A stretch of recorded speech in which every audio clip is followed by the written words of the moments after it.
Good afternoon, everyone. I'm Environment Canada meteorologist David Jones with another heads up about a major change in the weather pattern forecast for BC this weekend. Meteorologists and climatologists consider December the start of winter, and that's especially true this year across southern BC. Let's take a closer look.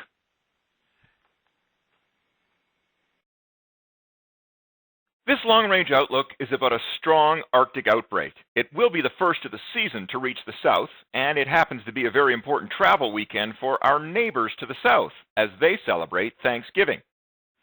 Here's the situation right now. The dry high over the interior is persistent. The weather remains offshore, and the storms continue to track due north toward the Alaska Panhandle, barely clipping the BC coast.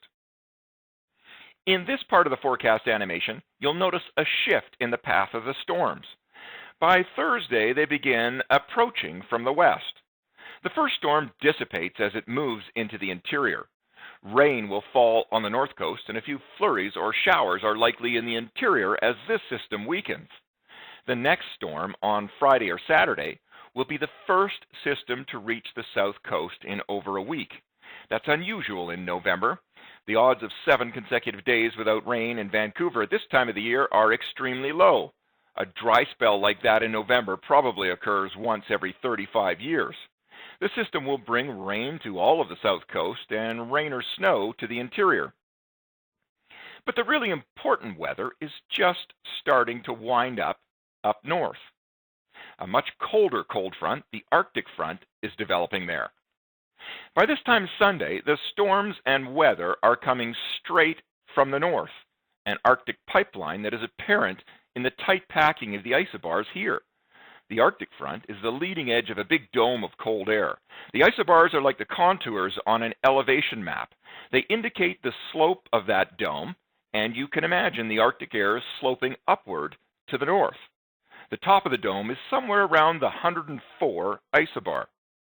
When this dome of air shifts south and literally grows as tall as the coastal passes, the cold air, very dense, will start flowing down the coastal mountain passes and into the inlets and fjords of the BC coast, creating very strong northeast outflow winds with high wind chills and freezing spray in the north. The outflow will begin on Sunday across the north coast, and right now it appears the cold Arctic air and the outflow will develop sometime Monday on the south coast. Here's the timeline and impacts.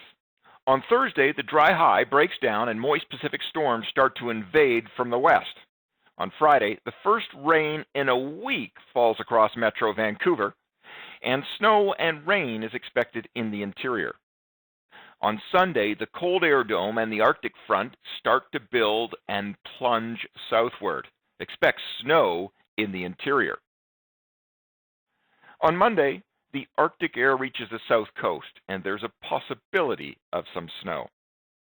As far as the impacts go, terrible travel conditions with zero visibility and snow and blowing snow can be expected along the Arctic front, where it'll be blizzard-like, no doubt. There will be some freezing spray likely on the north coast as well, and you can expect travel delays. Remember, warnings are only issued 24 hours in advance or less.